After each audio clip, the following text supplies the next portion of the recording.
Hey guys, welcome to the Snowbird meeting room. I almost screwed that up again. I'm Payne. I work for IHLS or ILHS. Hi, I had a stroke. You have a stroke every Seriously? podcast. I do. I have a stronk, as they say. It's like a tonk, but a stronk. So let's see how I can screw up the hand gestures. We got Zuke, Joe, Yes. and Shadow. There you go. Yes. Yes. Wait. I'll let you guys introduce yourselves and who you were with.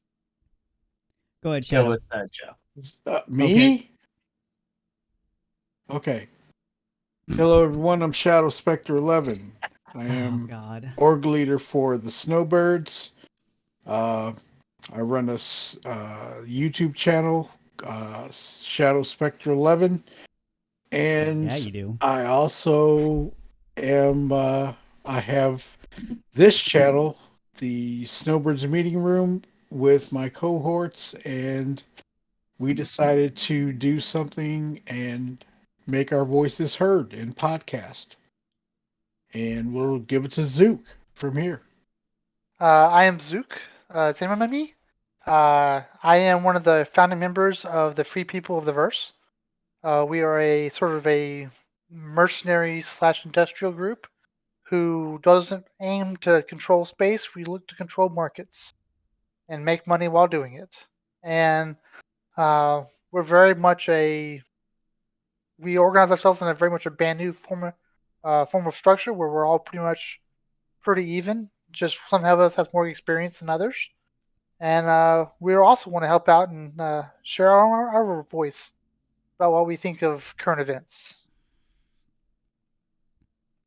Hi, I'm Voidwalker Joe. I am the org leader of the Lost Suli, and I had a stroke too. And we do a little bit of everything. So a Suli is like a guild for the Banu, and you can specialize in pretty much anything, and that's what we do. And pretty much we work in tandem with the Snowbirds. Snowbirds are essentially the academy that kind of trains people up and then kind of sends them out to like the Imperial Logistics and my org and any other org that's really affiliated with us for whatever the player is into. And yeah, go ahead and take it away there, King. Right on, right on. It's been 2 weeks, and I apologize. I got sick last week, and then there was a whole bunch of other stuff that happened that stopped us from uploading. So, How dare you? yeah, it's all my fault. Who's got 2 thumbs, and is that fault? No. No. I'm not going to believe that. Go. Yeah. So we got a few things we want to cover. Like we want to follow up with the master modes thing. At this point in time, the 3.18 PTU patch is dropped, and we want to talk about Luminalia, which is actually a pretty cool topic. I think it's really nice. I know Joe's shaking his head. No, I don't want to talk about anything. I'm I'm just gonna sit here. Don't want to. What? I'm kidding. Why I'm kidding. We're Shadow, trying to turn off Shadow, this camera. I'm Where's the sorry I button? hurt your feelings. I'm sorry. Where's the button at? So, let's start with let's start with Luminalia. The reason it's a pretty easy topic. So, for those who want to know what Luminalia is, it's Christmas in space. Okay, moving on. No, actually, Luminalia is a pretty interesting storied history. A little bit. It's a little bit of a speck in time when it comes to CIG. And last year they did something new. They gave something away. That would be JPEGs. Instead of selling the JPEGs, they gave them away. That's To be progress. clear, it was progress, but it wasn't of ships. It was random stuff. I think there was a few actual items that you got to. A part of a ship, like a handlebar. Yeah, you got a it was picture of a handlebar. That was all marketing. We know it. Right. So I didn't what even is pull that one. But go ahead. yeah, my whole hanger's full of it. It was basically the marketing announcement for the hover quad. I will say that. Now Yes. the hover quad, I gotta say, is a pretty cool little bike, but I think Could have done it better. they could have done it a little bit better. They did bring about some updates about the hovering, the GravLab technology, which I think they did a pretty decent job at, but I think that there's a lot of problems still with it, though. Yes. And needless to say, I mean, this is CIG we're talking about here, and I'm not knocking them. It's just the way things flow. They have to fix some things. That's all I'm saying.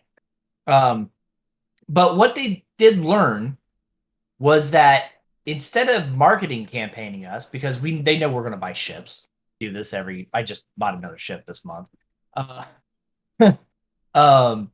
They gave us items in game, and this is what I mean by they learned that they gave us virtually tangible things such as outfits, hats, beanies, stuff to put on our ships, paints, guns. Like, I'm happy with that. I think that was actually a very smart thing. I hope they do this every year because even if it's small stuff like that, it's still stuff that players can use and keep it up CIG. That's my review on that. Let's take it away to Shadow and see what he thinks about Luminalia this year. Luminalia this year from last year. Okay, we know that the Luminalia gift boxes were nerfed. They were 1,000 last year, and then they were nerfed to 500. So new Luminalia gifts are still found at the landing zones, and they're also found in the boxes, the loot boxes this year. But they're still the same price. They're 500. Which, if you gather enough, you'll be able to make a pretty good comeback on them. Also last year with the hover quad thing, this year compared to last year's Luminalia Advent calendar, I am more than pleased. I got weapons, I got skins for one of my ships that I don't fly that very often, but I put it on. It's a beautiful skin. I even bought a ship in game to try out a skin. 2 of them, as a matter of fact. So this one was, and got 3 more weapons that are hard to find because you have to put them in. You have to find them in game. Other than that, well done. I'm very pleased with Luminaria this year. Zuke, what do you got? Well, I'll be quick because I don't really have much thoughts on it. Last year, it really didn't bother me that much. I thought it was pretty bad that they gave us some JPEGs as literally a marketing tease as a present for New Year's or for basically for the holidays. That'd be like giving you like a wrapper of a picture of a sales ad and saying Happy Christmas kind of thing. That was pretty bad, but I didn't really care. I moved on with it. I've heard a lot of people complain about it taking up space in their hangar and they can't get rid of it. Like who's like if how you know whose hangar doesn't take up more than one page? Right? You know how you Like fix that? filter. They have a filter option. Yeah. Well, or just CIG is going to revamp the RSI website at some point, and all that's going to hopefully be better. You know, hopefully better organized. Exactly. It doesn't bother me that it's in my hangar. I think it's weird. I think it's a very odd choice of preference, but it doesn't bother me that much. Although this time I am very happy that they're giving me in-game content. Mm-hmm. But other than that, that's like, yay. Well, can I interject for a second? As a person that just came into Luminalia last year, being a new player, you didn't really know about what was being given to you. And then this year, everybody's saying, oh, they learned their lesson. And now I see a big difference from what I did see when I first started. There If was you a lot get of what I'm confusion saying. Yeah. from people because there was people that was when they saw the JPEG of the hover quad, they got excited thinking they got an actual hover quad. And I remember a lot of Exactly. people. I remember getting a Yeah. lot of messages, seeing a lot of comments Yeah. everywhere, going, "Look, holy shit, I got one!" And then realizing it's just a picture, and they're like, Mhm. Yeah. okay. So when when they brought the hype up that by that much, just to crush you when you find out it says JPEG underneath there, it's kind of Yeah. that kind of sucks. But Yeah. yeah. Yeah. But what I- what go ahead, Mike. Sorry. I was gonna affirm what Joe said. Yeah, absolutely. I that was my thought. I'm like, they're not giving they're not teasing 12 days to not give us something on the 13th day. That was my thought, right? Mm-hmm. Like I thought they were doing 12 days of pictures of it, and then yeah, here 13th day. Congratulations if you're a pledger starting in as of this month. You're getting this, Here's and it's like Yeah. here's a picture of something that you can now buy with real money. Give us your money now Yeah. that we gave you this Yeah. picture. So it kind of Yeah. sucks.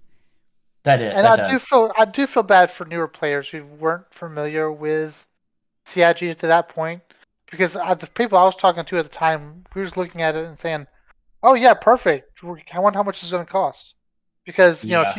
if you did the Vandal Swarm or the Pirate Swarm, like, yes, you beat it. Congratulations. Now you've earned the privilege of giving Buying us this money for buying a ship. Yeah. And I mean, that's how they operate. That's how they've been operating it. I think the only thing that really needed to change from last year to this year was the ability to remove marketing content from your hangar. Mhm. If they could do that, that would probably fix most of the issues that people was complaining about. Yeah. But I think they went the extra mile this time and gave us actual in-game content. I think Mhm. people will be happy this year. I know I am. I mean, like one of my favorite weapons is the FS9 LMG, and Yes. we got that, and I'm so happy. And not only did we get that, we got the Arrowhead sniper rifle, which is one of my favorites. I'm not a big fan of the shotgun, but hey, you know what? I'll take it. I mean, you gave me two of my favorite weapons. I'll take it. We got skins, we got hangar decorations. What These do are you good. What do you feel about the people complaining about people starting? Because I saw this. I don't know how big of a complaint it was, but I saw this a couple times. How people were complaining about the FS9 being overpowered and them giving Oh, It's an and them LMG. and them. What do you I know, I want? know, I know, I know, I know. I agree because Nothing I'm is a big. balanced anyway. Two things. Before I say this, I am a big Yeah. P4 guy and I'm a big AO3 fan. I am not a big fan of the FS9.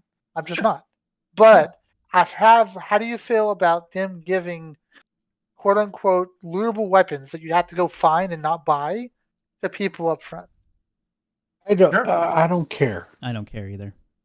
Yeah, It's I just a agree. way of, these are Christmas gifts. These are things. Hey, thanks for pledging with us all year. Thanks for being with us.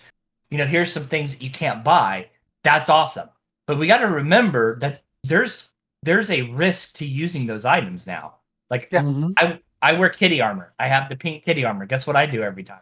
Freaking lose it every patch because I die due to some bug. There's a risk to using it. So there's a And risk then you to got to go people. loot again because Yes, Yeah. exactly. all your weapons that were in your hangar are gone because you brought all of them all at once on one bunker mission and you died.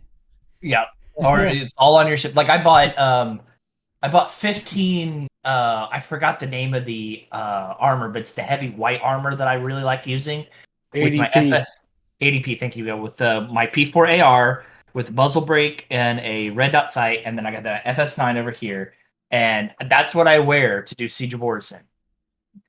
If you don't buy all those things, you're not going to do well. Like you're going to get mad because you lost your armor. You walked in and you fell off the ramp and you fell through the platform, and now you're crushed by Crusader's gravity. Now you're upsetting spaghetti because now you have to fly all the way back somewhere else to get your stuff.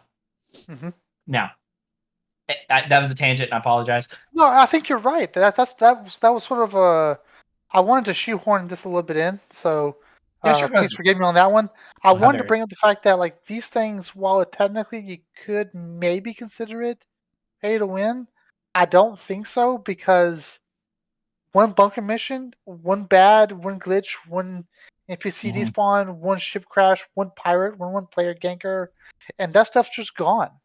Yep. And you're back at square one. Like everything is so ephemeral almost that if it is just it's so easy to just lose and you lose the advantage.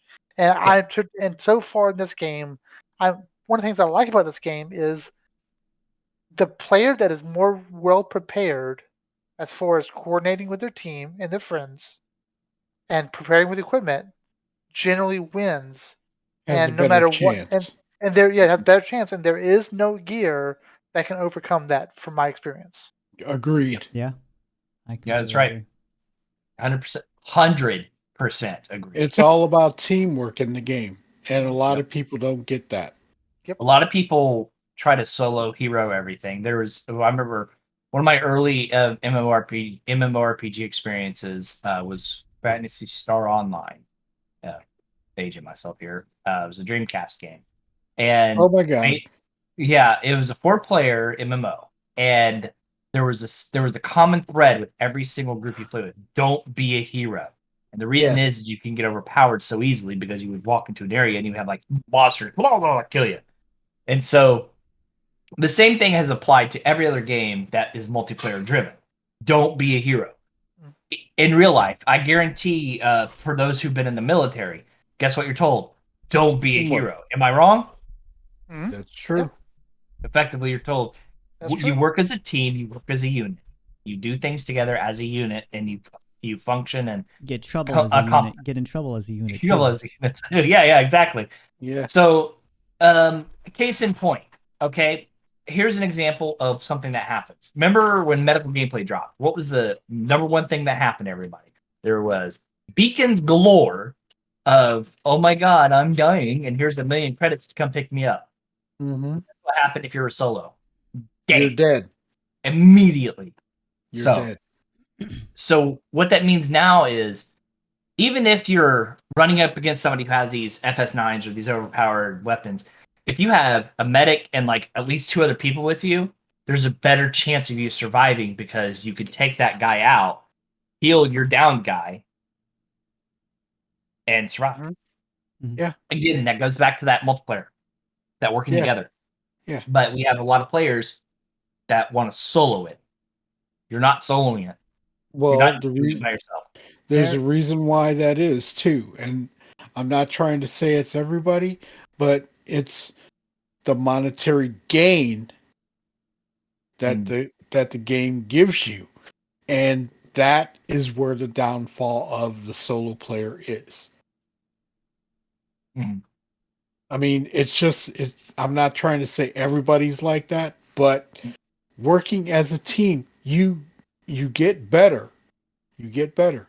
You get your reputation. You get your team building and things of that nature. Going solo on your first few missions because you're doing box missions or whatever, that's fine. But when you're getting into bounty hunting and other higher tier types of gameplay, you need a team. It's pirates, especially now. Joe, you were going to Mhm. say something, buddy. Yeah. Oh, I Sorry. have something I wanted to throw out there about the Luminalia gifts. But Yeah, go ahead, bub. I mean, as long as you guys are done about that. Yeah, this was supposed to be about Luminella gifts anyway. Okay. So I had an idea. I think I talked to Shadow about this not too Yeah. long ago. To kind of fix the whole Luminalia gifts not really being interesting for people to go hunt because they're not worth a Yeah. whole lot these days. Randomize them, right? Yeah, randomize the amount for each box between 0 to like I don't know, however high they want to go. But you know, the higher the number, the rarer you're gonna find, you know. But make it something that you're not gonna know the price of until you bring it to the admin center, and you're gonna when you open up your inventory, and you could see your gifts, you know, with different price points of how much they're gonna sell. And I think the fact that you're not going to know, and the chance that you're going to get some pretty high paying gifts here and there, you have that percentage chance of actually making some decent money, and most of the time maybe you're not. But that little percent chance of you not knowing whether you're going to make a decent amount or not is what's going to get people out there to actually hunt for the gifts. But I thought that was a great way to do it, and I don't know why they haven't done that. It's probably because they don't want to invest too much time in designing something Yeah. they're going to have to program it. Hearing from what you're saying, it's probably going to it sounds crazy, but it'd probably take a lot more to actually program than just give a default value. Oh, I think you're right. Just yeah. And they just want to do something quick and fun for everybody, and that's fine. But I mean, if you're going to do something over quick the and fun, years, like because every year they make something typically a little bit better. Like stuff like, oh, there he goes. He might be having issues. Oh no, he said be right back. Oh, okay. Like Invictus or Citizen Con, everything really kind of Luminalia even gets better and better every year. Hopefully, it's supposed to be anyways. So maybe sometime in the future they could do something else with the gifts. If not that, at least something to make it better.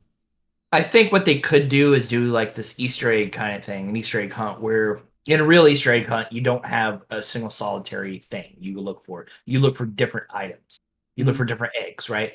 So I think they could take your idea and maybe kind of make it a little bit further. So like your regular box can be worth anywhere from 100 to 500 EUC.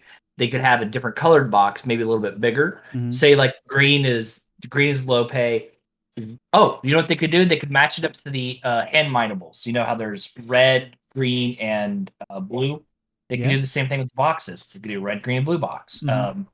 Let's just say red is 1,000 to 1,500 credits, but it's very hard to find. Your green is 500 to 1,000. You kind of find it, but your blue is 100 to 500 or 0 to 500 even. But you'll find those everywhere. Like that would make it interesting, because then I would be hunting down just red boxes. Right. But I would probably go ahead. If they put something in the boxes, maybe. Because they have even if it wasn't really worth too much, like if they put something interesting, maybe like lore wise, just something we don't ever really see at anywhere else. Because like we have those artifacts that you can only find at the outposts, and there's a bunch of different ones that are, some of them that are pristine, some of them that are broken, some of them that are like really just messed up. There's small, medium, and large artifacts too. There's medals. There's, but like maybe have like a Luminalia story with each one or something, and the reason why it's in there. I don't know, but like, no, that's a good idea. I know not everybody would be into that, but I think but lore should be involved with some of what we do in the game. It's a Banu human celebration, and most people don't even know that it's a celebration between the Banu and the humans. And you know what? When Luminalia comes up, we don't hear or see or have anything to do with the Banu a part of this celebration, other than maybe like a decoded message on Spectrum or something. Yeah, and see, that's not fair. More Banu stuff. The players that are into the Banu should have cubes. Something. Yeah. You know what? I got wrapped an idea. Banu cubes. What about a scavenger hunt you could do? You could also do like an for people who want to do like archaeological stuff or cave dive, send them to the caves. Say like, okay, support exploration. Dude, there you go. Exploration. You can have whole teams of people going into caves, and what the trick would be is there'll be a percentage that has to be reached. Okay, and what players do is uncover artifacts and bring the artifacts to like say a central hub in one of the main cities or something like that. And what you do is you turn it into an NPC, which is part of the archaeological society. Okay. Okay. And after so many artifacts, you uncover a large piece of history about, say, the Banu and human relations, or it unlocks maybe art for everybody. Like it's the entire player base is encouraged to play it because the reward is for everyone. That would be Mhm. really cool. That would. Yeah. That'd be the one time I'd be okay with getting JPEGs. Yeah, right, exactly. Like Yeah. a Banu art, or maybe a picture of like Banus and humans. Like it just uncovers the history a little bit more because Yeah. some people love lore. Maybe you get a token in game too, like not just the picture, but maybe you get like something that like a cube, like kind of like the cube thing. Like you get that to put in your hanger, Yeah. or a paint, maybe a new paint. That'd be cool. Yeah. And you know what? We already get stats for other events, like who got the most kills in Jumptown. You know, who, Yeah. you know, on foot or with FS9 or with an Avenger or something. And you can apply stats like that with who found what and, you know, where or whatever, and make it into a competition. Maybe the person who finds the most whatever lore items or whatever it is they want to do, maybe you actually get like a tangible thing. I don't know. Mm-hmm. I think The that'd most active org during that event or something. I don't know. Like they Well, do they Yeah. did that. already. They did that with the E. IE. Yeah, no, I just think I agree with you. I think that kind of all rolls into a really good ideas. Maybe we'll get that. Maybe it's the mission feature team does a really good job of putting things together. They really do. Yeah, I think so too. And their work is only getting better every year, just like Turbulent. Turbulent's work's only getting better every single year. So, like I've said a million times, Turbulent and Mission Feature Team are my two favorite teams. They kick it. They kick rumpus every freaking year, man. Everything I love about the game is from Turbulent or Mission Feature Team. Like I think my favorite thing to release this year was the Reclaimer Derelict in Space, that you actually have a multi-stage scenario that you have to deal with. I love that. Mhm. Hey. Thank you Okay. for being patient with me. Yeah, Absolutely. no problem. Yeah, we're just going to tease you. It's fine. That's I expect nothing less. right. Let's you know what? We got these two topics here. Let's do the patch 318 PTU. So I'm actually really happy 318 PTU is hit. I think this was smart to do this year. And the important thing I want our viewers to remember is that if you haven't heard it yet, 318 Live is in January. We can believe that because 318 PTU Wave 1 is out right now. So generally, in my experience, once things hit PTU Wave 1, it's like maybe 2 to 3 weeks before you actually see it live. Barring any issues. Okay, well, here's the thing. Me and Shadow played it earlier today. Yeah. And Yeah. it did a whole lot fucking better than most of the PTU patches. I think that was the best PTU patch I played. Yes. That's Hands crazy to down. hear. It was the best performing PTU patch. The And- one reason, oh, sorry, Joe, but the one reason he and I are saying this is because usually when we get in wave 1, it is so unstable that it's not playable. Yeah. Yeah. This one was good. Agreed. I personally went 3 hours before hitting 130K. And then there was, 3 hours? yeah, and then Yeah. Holy crap. there was 130K that I caused. Oh no, I'm sorry, I didn't cause. There was a 30K that happened for the sole reason that they shut down the PTU for maintenance, and that was the only reason. But other than that, yeah, it was great. That's Honestly, crazy. that's very encouraging. I have a theory. Yes. I have Yeah. a theory. Uh-huh. My theory is part of what took them so long to get to Wave 1 PTU is they wanted it stable enough for it to basically go live soon thereafter. Yeah. And Okay. part of that is there's twofold here. One, 317 has been such a train wreck as far as stability, both on Yeah. the client side and on the server side, that they knew what was going to happen when they went PTU 1.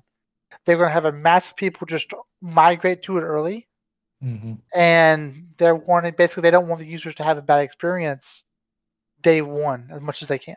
Like they wanted it to be a more polished PTU wave one for that reason because the previous patch Mhm. was such a train wreck. They're learning could their see that. lesson, I think. Yeah. Exactly.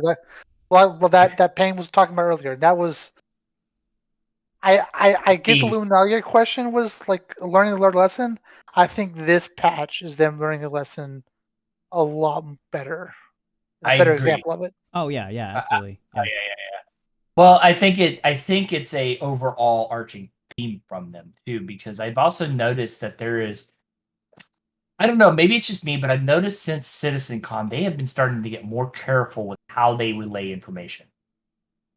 They're starting to get more Yeah. like they're still riding that wave of where they'll say what we plan to do, but what they're starting to say is what we are trying to do, or what we are doing, sorry, and what we are implementing now. Like it's actual language involving doable action as opposed to pre-concept action, if that makes sense, pre-concept thought. So my point is, I played the PTU for probably 15 minutes, and I had one issue, and that was rubber banding to the bed. But I've been played so many patches that's a normal thing. I will say that even though I was only running 25 FPS in Lorville, it was a smooth 25 FPS. Yes. Like, and I mean, damn smooth. I counted it. I had 16 people get in the elevator with me. I didn't take damage. We got to a tram. Whoa, All whoa, of whoa, us. whoa, whoa. Wait. You got 16 people into one thing and no one took damage? No one took damage. What's the server There tick you rate have it, now? folks. There you have it, folks. All right, ship it. Game's done. No. Team Beta. Payne certified. Beta confirmed tomorrow. Make for tomorrow. Live tomorrow. Yeah, it was insane. All of us were on the tram. I tested it. Like I tried to run into 4 or 5 people. I didn't take damage, and they didn't take damage. Somebody just rammed me. I didn't take damage. I'm like, okay, this is a fever dream going on here. The tram didn't stutter, even though the patch notes said it would. Tram never stuttered. 16 people. Think about that for a second. Like, when's the last time you saw 16 people in one area in Star Citizen? Probably at Siege of Orison. Probably at Jumptown. Probably at Xenothreat or the other one. I can't remember the Yes. Ninetales. But you maybe see 4 people in a city at any given time on your trip leaving. Mhm. It was insane, and it was a smooth ride. Everything was a little bit more shiny for sure too. Like I've noticed that the rendering wasn't bad. Like as I'm, how in some areas when you start entering it, it pops in like 1, Yeah. 2, 3, 4, 5, 6. I didn't have that at all. Like nothing was popping in. It was just there. The only thing would be the maybe it's draw distance or render distance for the ASOP terminals, but it wasn't showing up until I got to it. So, but I'm not going to complain about that because that doesn't mean much. Like, how often am I going to look at that? Well, earlier today, when I tried to go to ASOP terminals and elevator consoles, they wouldn't show up. And that was earlier. And then they took the PTU down. Yeah. And then they brought it back up. Mhm. So I haven't had a chance to test it yet. And when I do, I will let you know what's going on with that. But they put in the move all button. He is so happy about that. The move all button. I'm happy And- about the. Oh, sorry. Go ahead. Yeah, go. No, you Go ahead. finish. You finish. They also put in a gear that is over by the X to cancel out your inventory in the upper right hand corner of the screen, where you can actually click that and it shows you where your items are going to go on your armor. Okay. So What? you could, yeah. So you could click that and it shows you every area where your items are going to go on your armor. So it shows you like little spots on yourself where Yeah, there's an open slot available. Okay, yeah, that's kind of cool. yeah. Nice. And they didn't And tell us that about was that. that was a nice quality of life thing. Because Thanks. now I can take that and put that where I want it. I didn't have to click the item and then it show me where I needed to put it. That was a good thing. That was a good thing. Nice. Yeah. Uh that's pretty much and before you would always have to hit I to Mhm. click out of your armor. No. Now you can click the X in the right hand corner above and it will take you out of the inventory screen. That's almost that's equally as good as when they updated the buy and sell terminals. Yes. Although a sell all button would be nice. Yeah, true. Well, But isn't the buy and sell terminal supposed to be building blocks now? Yeah, Like yes. 100% building blocks? Yeah. So I believe they are. it Yeah. should be a lot more stable now. Like that Well, I should haven't be. gotten there yet. I was going to do a quick run, but I hadn't gotten there yet. So I gotta I see if you're will. waiting on that. I'm Yeah, I will let you know. I plan on getting in there and doing that this after we get out of here Mhm. and running a stream. So Nice. Yeah. Yeah, Joe, what's your impression so far? Let's see. What was I gonna say? I had something I wanted to say. 318 patch. Awesome. No, I don't. Yeah. No problems, no bugs. Live tomorrow. quit dreaming. Oh, something I want them to do that kind of bugs me about just PTU patches in general, not nothing really about 318. I want them to disable the requirement of you needing to do certain missions or certain certifications before getting the new Yeah. missions. Agreed. Because I don't want to spend an hour to 2 hours doing missions I don't want to do to test out some of the new features. Because Like what? Unless the Okay. features are tied to that. like the new Siege of Orson missions, Yeah, that the you gotta do. platforms. the platforms, you have to do certifications to do that, to unlock those. And it's been the same thing with all the other missions in the past, or some of them, not all of them. And Let me check a patch note real quick, Joe, just to be on. I get where you're coming from, but that would ruin some level of sense of progression or seniority. I mean, but okay, there's No, no test you're the not test. progressing in a PTU patch. Yeah, you're functionally oh, testing fair enough. Yeah, something. fair, You're fair. testing. That's it. In a, yeah, Like, in a PTU patch, I completely agree. And that makes they sense. need to streamline our ability to be able to get in and test it. Just test it. Whether that's you only got 10 minutes, 20 minutes, 2 hours, it shouldn't matter. You should be able to just get in, find the mission that they put out, grab it, go do it, And Okay, That's fair. That's fair. here it I is. agree. Here it is. In the Sorry to PU, I would want them interject, to be unlocked, but in the PTU, I completely agree. but this is what they say. Platform assault on Orson. Addition of bounty assassinate, clear all, and other missions that take place on the Inspiration Park platforms created for the Siege of Orison. This includes eliminate all missions similar to the current underground facility missions.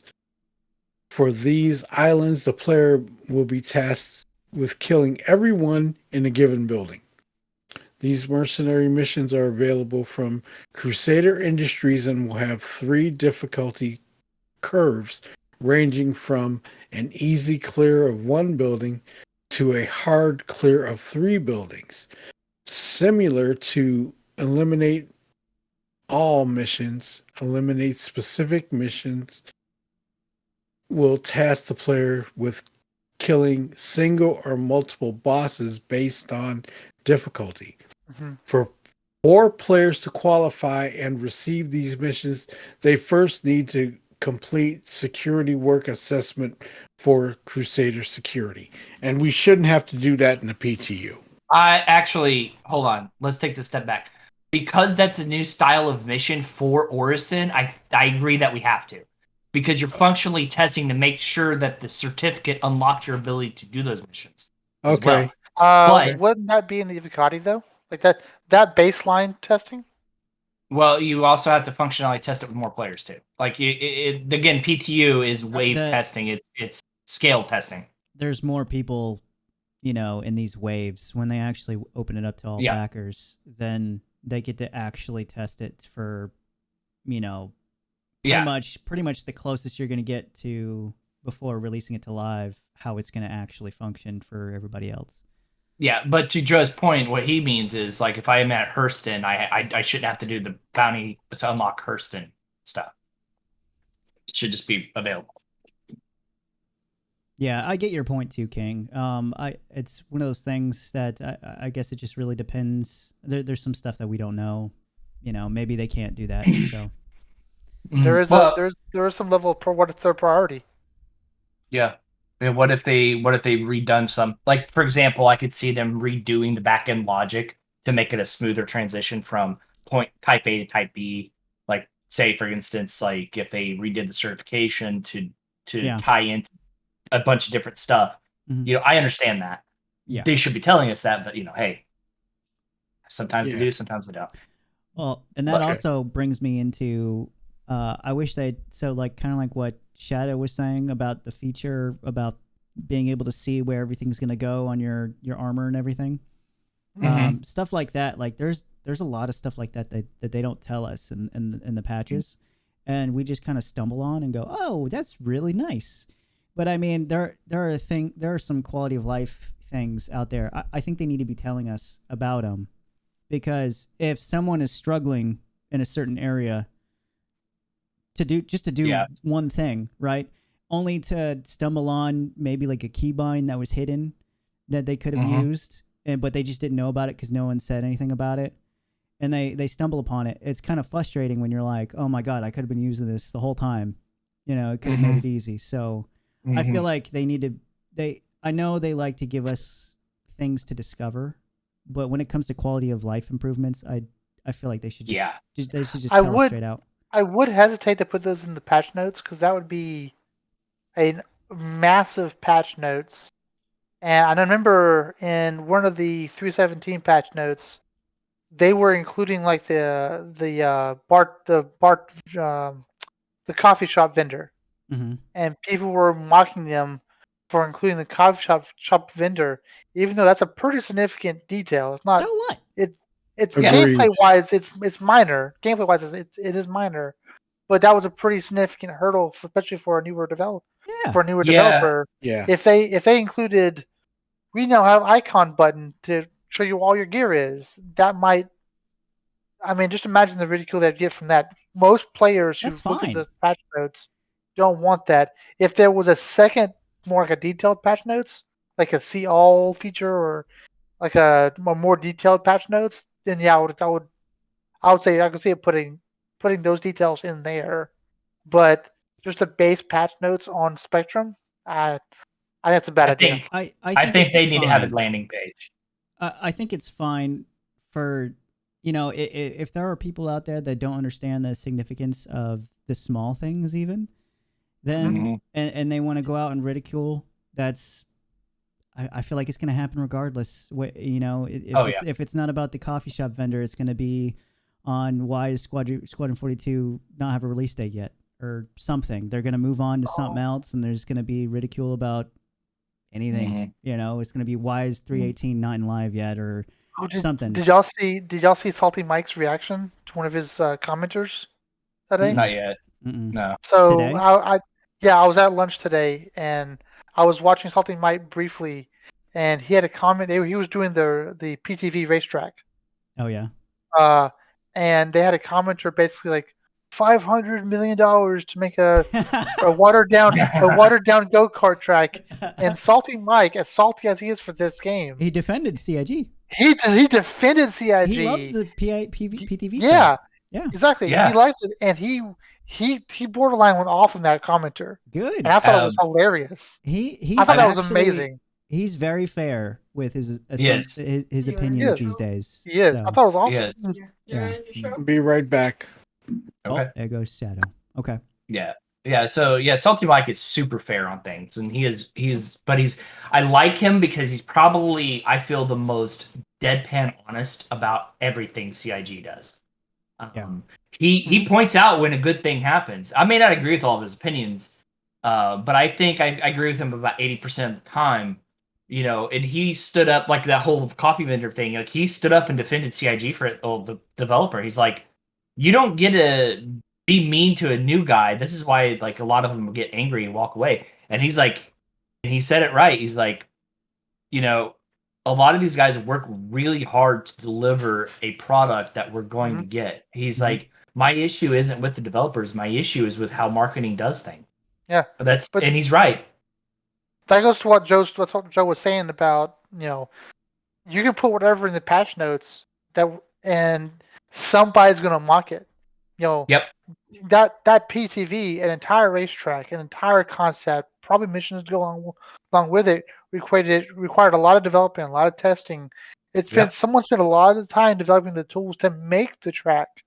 And this guy's commenting on on Twitch stream that, oh, this is 500 million. Is like, come on, dude. Come on. And what people don't understand is, what people don't understand is that tech that built that thing will go on to build other things that we use. Like River Tech, for example. Yeah. River Tech is also the tech they use to build that, not just the River Tech, but the spline roads, lava flows. I mean, mercury streams is what I'm hearing as well. Like, you know, if they have a really cold planet, you can have mercury streams. I mean, it's another case in point, the cloud tech that we see now, it started in Microtech, if I recall correctly. And then it evolved and let Hurston have clouds. And now Crusader was able to be built from it. Now, if we think about this for a second, I remember when Microtech came out, everybody not everybody, but a lot of people like the PTV track were crapping on Microtech for having clouds. But go to Microtech. It's probably one of the most beautiful planets you can fly on. It is gorgeous. And now, Crusader is more gorgeous. Believable when you fly through it. Yeah, I mean, these. I know these details to some people seem like minute things, but if you really, really think about it, there is no other game that gives you such fidelity on visuals. There is no other game that gives you the ability to fly planet to planet. There is no other game. This about the clouds that you were saying, Payne. Yeah. Because of the clouds, one of the coolest experiences I had, and not even realize I was having it until it was too late, was I was coming into New Babbage from a very low angle on a large ship, and all of a sudden there was cloud cover everywhere. I couldn't see anything, and I was instrument only for a bit. Yeah. Like, I was literally flying instrument only because I couldn't see, and that was an amazing experience. Oh my god! Because those clouds were there, and I was in a large ship, so I was sort of like hovering flat, and I was looking up, so I could hit tab all day long, but I wasn't looking down, so I couldn't see. Like, it was so cool. It's like it is gorgeous. It's like my camera froze up in OBS. No, he froze. You froze up on us. Okay. I would have to close OBS and reopen it probably. Are you sure it's not his? No, I think it's probably Shadow's cam. If Shadow, okay. There it is.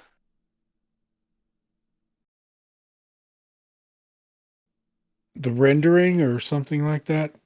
No, we're talking about the CIG adding in the little things that people don't understand are actually really big for the game. And it's just, you know, people that don't understand how these stuff works, you know, or people that don't follow closely with CIG and everything that they put out and all the news and everything, they're not really going to understand what's going on, and then they're going to be the ones that go out and criticize the most. And you know, it's just they just don't understand what's going on. I mean, I didn't understand most of this stuff until just recently. You know, I think I follow more about CIG, what's going on with CIG now than I ever have. I used to not give a shit. I used to just play the game and not care, but I don't know what clicked. Just one day, I cared. So, I think there's something to be said, and just take it for what it's worth. There's something to be said about going from a gamer, just having your opinions about the gameplay of a game, mhm. and when you're just hopping on a project like Star Citizen and following it, you've got to, and if you want to comment on it, if you want to have a conversation about it, if you want to keep track of it even to a certain degree, you're going to have to learn to some degree how game development works and like pump the brakes on that, on a lot of your opinions, and do some research on how a lot of these things functions in the background. Well, even if you have an opinion about something that you don't understand, I think you need to factor in that one little part that if you don't understand it or why something's happening, why they're putting out clouds or something, or bedsheet technology, maybe you need to factor in that one little detail that you don't understand what's going on, and maybe you should just, if you're not going to try to understand it, at least hold your opinion, or at least have a conversation with somebody that might know, and try to understand. And if you're not going to try to understand, then don't say anything about it. You don't need to criticize CIG over something that you don't understand, And that's what Payne was saying earlier that I thought was really good. And I completely agree with Payne on this one. It's like the small stuff that they release out there can be scaled up, not just in the tools, but in the almost in an automated process, to where what I think they want to do is they're building these tools from the ground up to create these systems and planets and bases almost automatically, to the point where, in theory, they should say, in 3 or 4 or 5, 6, 7 years from now, whenever they manage to achieve it, they could say, let's create a new system, give each planet a base configuration setting. Is it a lava planet? Is it a hot planet? Is it a cold planet? Is it icy? Is it deserty? Is it jungly? How how dense in water is it? Is it populated? What's the population? And given those base parameters, with a lot of the tools that they're creating, a lot of it could potentially be automated with a few people looking over it to just hand move some small details where errors come up. A lot of that could be almost automated to create planets with the level of fidelity that Microtech has today, if not more, and be able to do that in a matter of weeks as opposed to a matter of days. Oh, sorry, instead of doing that in years, doing that in weeks. And that's what I like about what they're doing is they're building these not just the systems but the tools, and they're building the systems and the tools for those systems and the tools for those tools. And that becomes very almost fourth wall-y, sorry, but it makes everything layered to the point where later on we'll get more content of equal quality a lot faster. Or better quality. Or better quality. That's what they're shooting for, Exactly. Yeah. And I have no problem with that. I love the fact that they're doing that. Yeah, I think the fact that they're trying to pump out 100+ systems, and they're not doing that anytime soon, but as more of those systems come online. The easier, like you were saying, the easier that it is to actually make these planets, the more that these systems are going to come out, so yeah. Well, how many outposts are coming out in 318? I have 35? 35, yeah. Whoa. They're having 35 new outposts? Yes. Yeah. Shut up. The biggest one, though, the one that's going to stand out more out of all of them, the one that's had the most work done, I believe, is the Whistler's Crypt is what it's called. It's the 600i MSR crash. It is. I went there earlier today. It is massive, and there is a shit ton of enemies there, and they actually have reinforcements that work, kind of. So, quick question: these 35 outposts, are they bunker outposts, or are they like the outposts that we had on Microtech? That was All like a few over. piles of rubble, and that was it. All over. Well, he's And asking what what kind of style? outposts are they? Kind Are of they going to look outposts? like the? Because I don't know either. I don't know what they're going to look like, but they could be small outposts. They could be a little bit larger, but they're going to be not only on Microtech, but on Hurston and possibly and most likely Daymar. I don't know. Let me check. I've got the Um, notes up here. 40 Well, rivers that's- too. Yeah. Yeah, I'm Yeah. sorry? that 40 that shows rivers you between Microtech and Hurston. that shows you the scale and speed of development. That's Yeah. that's a good example of what I was saying of. Yep.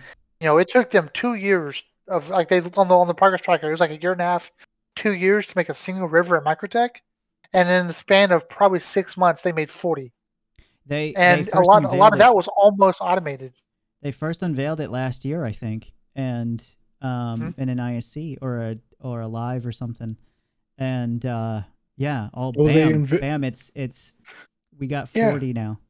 It's crazy. But they unveiled it this year in an ISC, and then when they came up to what's going to come in 318, they said, "Well, we have this amount, and we're ready to put them in 318." Because it got delayed. But no, well, that was earlier. It was earlier in the year. I think it was like August they were talking about this. I think you said there was supposed to be like 12, and then since it got delayed, they Yeah, went they and got added the rest of them, and you could see 40. like Yeah, yeah, now you have 40 instead of having 12 more, we have 40 more, and that yeah. shows you the scale and the speed of content that can be produced that is from the developers using those tools. Mm-hmm. Okay, And you here it don't see is. that in the patch notes. No. What you're here in a couple of years, what you're going to see is whole clusters of systems get dropped, all Yeah. finished. I think that still has a ways away, but yeah, it Well, that's what I will said. be when it is time for that to happen. You will it'll be like the rivers. It'll be like Well, yeah. guys, Okay. think about That's how why I many said a couple systems years. how many systems that are in the verse that actually just don't really have anything there, like it's uninhabitable. Like they can Mhm. easily add those. They don't need to put much there. Those can just be thrown out there with minimal work, I guess, especially like the hazardous stuff, but the first ones that'll go out are ones that's associated with Squadron 42, and then after that, Can I throw out a crazy idea? Yeah. And I think I've talked with some people. I think they might be maybe considering doing this for the exploration loops. Mm-hmm. Part of exploration that they keep going over and over and over again in the lore post is the jump points. Explorers will go out there and find jump points. If they can produce systems that quickly, that fast, what's stopped them from, especially if they can make a system in a matter of like 3 or 4 months, or maybe less, right? What happens if they could say make a system completely uninhabited, attach it to a random jump point in the middle of a random spot in some system, in some of the edge systems, and all of a sudden explorer that don't tell anyone, right? It just comes out, and That's you the literally have org an entire system. an entire player base can find it, or they can have it where the jump points like open and close, opening, potentially open and close, We could sell and that you can data. you can sell the data, and you can get stranded on the other side of a door while it's open, or when it closes potentially, and now you're like stuck in the middle of nowhere, having to survive with your org. That would be really Yeah. cool. That would be That'd be very cool. amazing. I have a comment on Okay. this. I have a huge comment on this. So if you ever have played Freelancer, I keep going back to it because Star Citizen's Freelancer on crack. Sorry. Hiccup.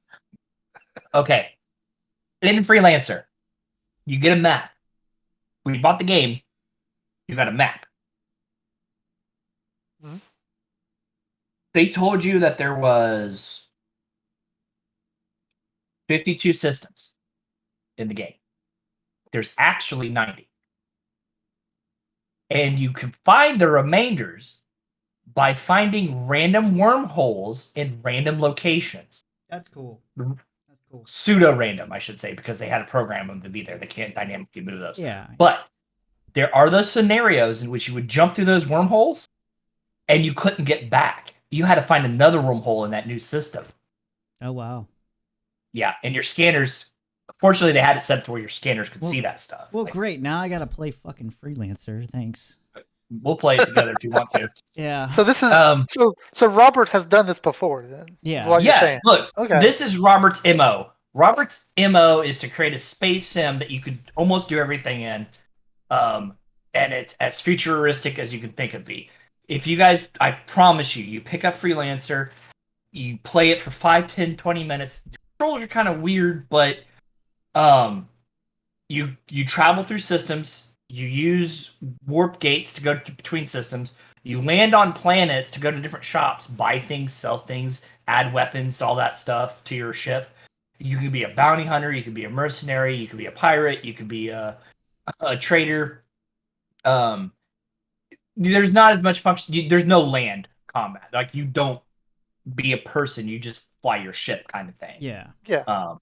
So it's made in 2001. So understandably so, the tech wasn't quite there. Still pretty amazing though.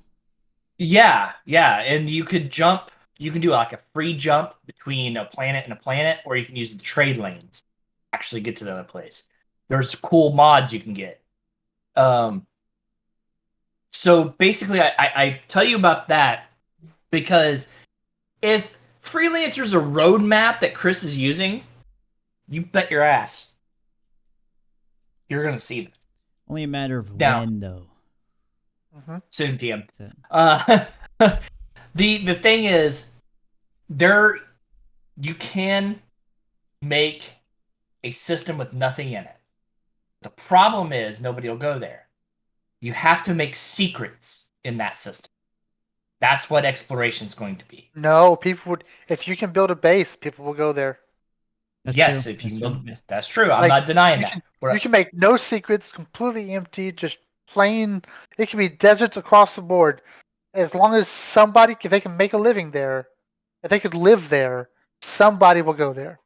There has to be a few systems that are no planets, just stars. Okay. Yep. There has Oh, to be yeah, a few. yeah. That meets your criterion where people can build a base there. Guess what that base can do? Refuel Mhm. and trade. Now, what I'm pointing out here is that in that bare minimum system of just a star, there's no other space station. You just have the one, right? You're gonna be able to But- make space stations too at some point. Yes. But here's the other thing. What component can you do? You can go out and scan that system as best you can. You just jump and try to scan. You jump and you try to scan. Maybe you pick up random points of interest, like, oh, look at this gargantuous rock the size of a planet.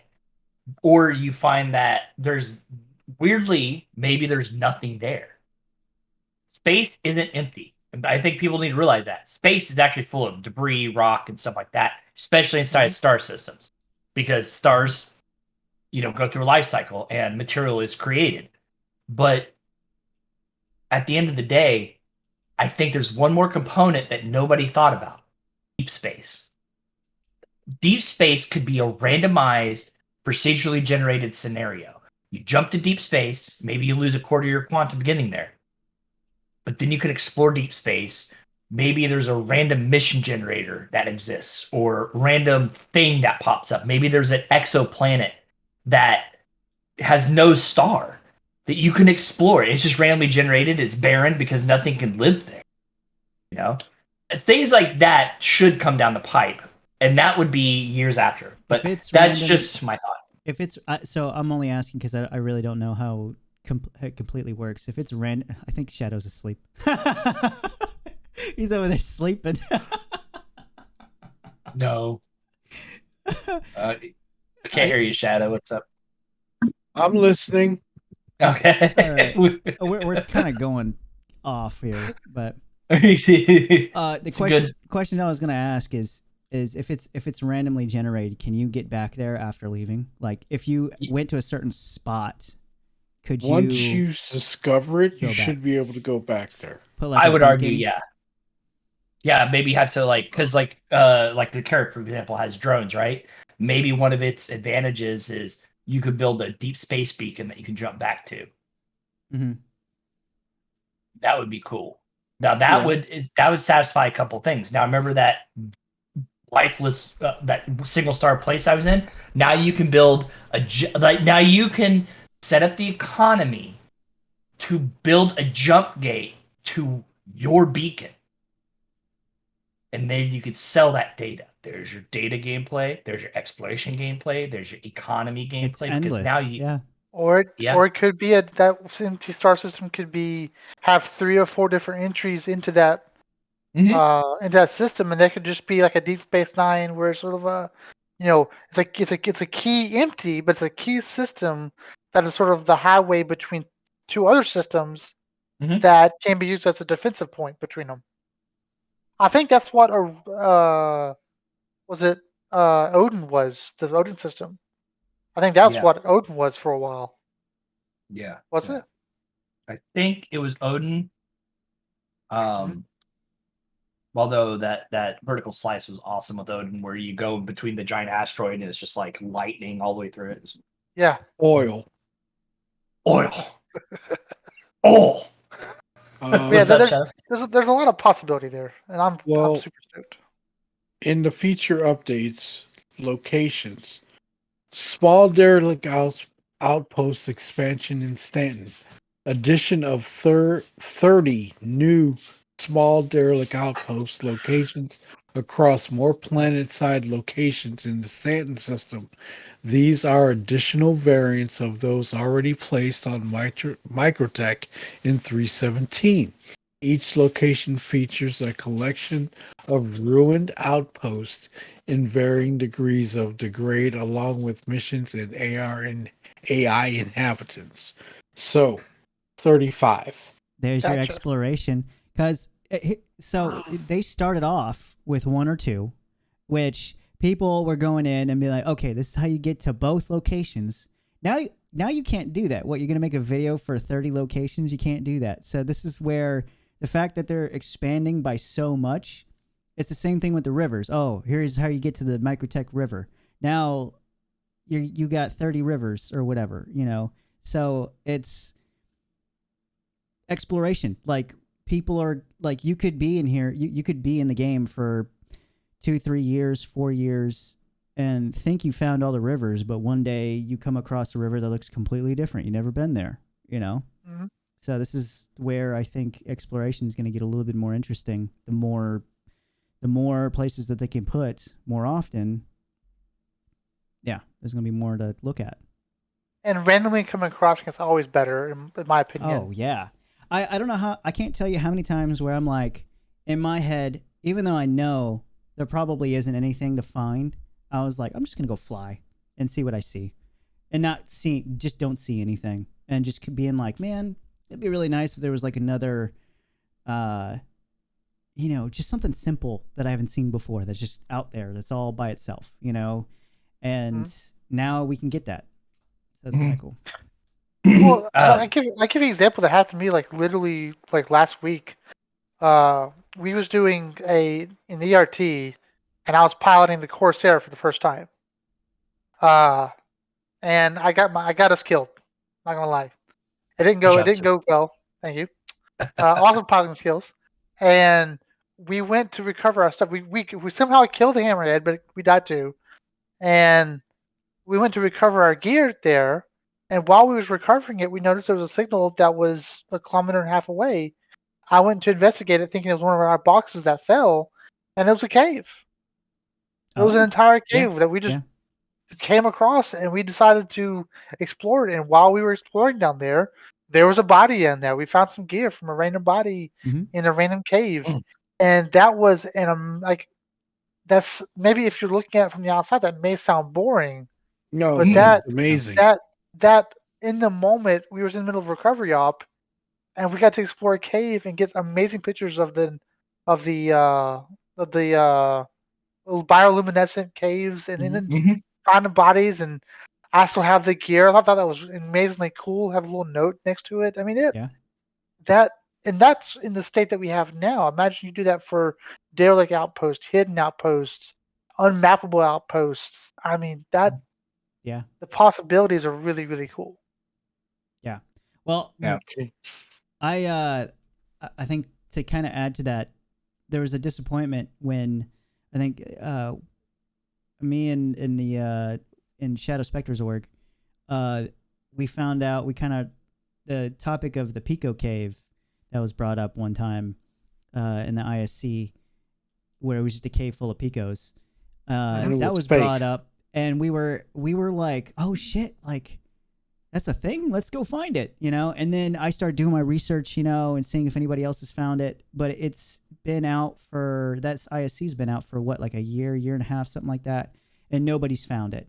And then come to the conclusion it's not real. It was something the CIG like Jared put it out there, and he's like, "Oh, it's there." Well, I don't know what exactly he said, but he alluded to that it was a thing. Go find it. Yeah. Nobody found it. Turns out it never existed in the first place, and that was a big letdown. I was like, "Oh shit!" I think it does exist, but I don't think it exists in the way that people have data mined, and everybody's saying that there's absolutely nothing in the game about It's like Raxland, really dangerous. It doesn't exist. It exists in the spirit of exploration. Yeah. Well, if you can make it exists. All I got to do is we put can make Pico our in own. a cave. Yeah, but don't throw things out there that don't exist, because people will go looking for them. Yeah, and that was kind of evil. I spent I hours. It starts a bunch of shit. Well, I'm just gonna you know say what? You know what would be cool though is like the Pico Cave would be like they put the Pico Cave in eventually to make up for this, and it would be maybe an intro to exploration or data. Oh, you want me to throw that? Sorry, dog asked me to throw something, but maybe you get the data mine for it, and the first person gets like a large amount of EUC just for discovering it. Yeah, but you also got to think too, okay? When the data mining comes, when you go to a field of quantanium that nobody has seen, and you send that data back, that is your sell point. You can make money off that stuff. And this is the point of exploration. And CIG is missing this actual gameplay loop by not putting it in there. Mm-hmm. I think that's the data running gameplay loop that's just not in the game yet. Mm-hmm. Well, data running, but it's an exploration thing. Doesn't mean it can't be both. Exactly. This is where both of those gameplay loops come into play. Because somebody's got to send the data somewhere. Mm-hmm. You know? Mm-hmm. And go ahead, Mike. I was gonna say, in addition to that, like that's not the only thing data running would do. Like you could also have military data running, sure, right? Where you capture, let's say you're in MSR, and you scan a Ninetales guy, and you could go sell that data to like local security. You know?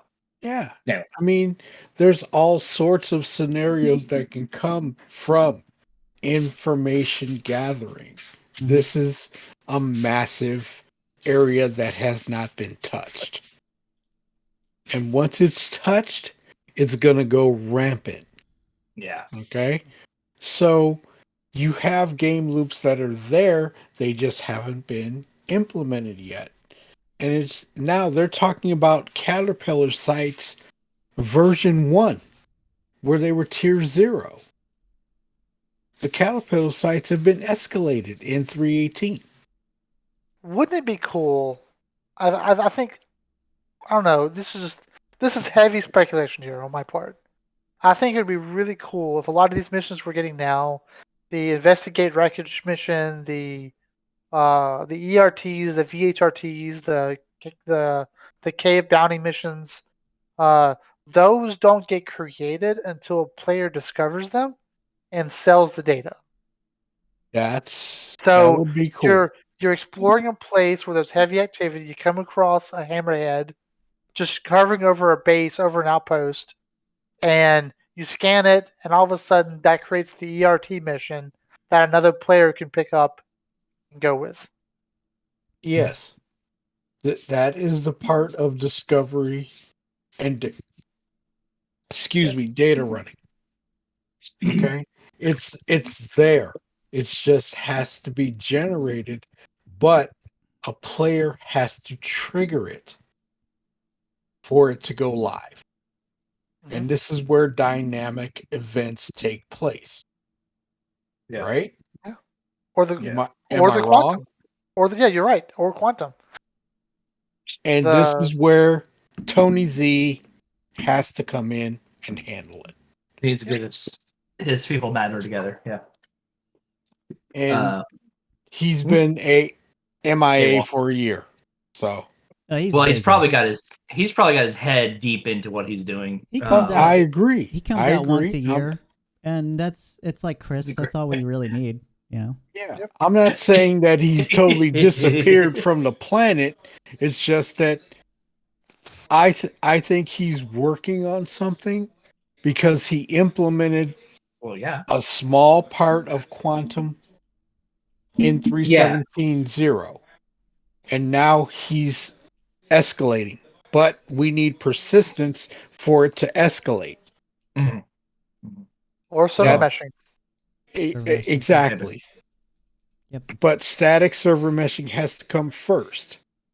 And persistence. Persistence first, static server meshing, and then dynamic. So these things have to go step by step into play for the puzzle to be complete. And people need to realize this. I wonder, to move on to your point, I got an idea. I wouldn't mind getting other opinions on this question. Shoot. How integrated the stuff that Tony Z's making, right? We know that a lot of the stuff was pushed off, the repricing of things, the including in quantum for a lot of the materials of that are not fuel. So basically, titanium, quantanium, gold, diamonds run out. The prices aren't dynamic yet. They're gonna be. They will be in quantum, but a lot of that was pushed off to some unknown thing. How much of that do you think is have to do with, say, a quantum entity, one of those virtual ships, having to be hand off between servers too? Well, look at it like this. Your commodity trading, okay, is dead until quantum comes to life. Because there are so many traders out there, not only myself, but Jack Axton. He says, and he does trading every day, and he says it's dead because they haven't touched it they haven't touched the commodity pricing in 2 years. Yeah, it's all basically everything's a profit right now. Yeah. There's nothing to dissuade you from going to something. So go ahead, Mike. Go ahead. Kind of just we're straying way off topic here, but I guess Not I'll really. add. Not really. What we'll do, we'll leave master modes onto the next pod. If you guys are okay with that, because I'm not gonna lie, I do need to think more on master modes, just because. Yeah, there's more to it. There's more to think about. At least it's a for small me, I puddle, haven't but it focused goes on deep. Yeah, there's more to it. I didn't see enough in the ISC2 or the SCL.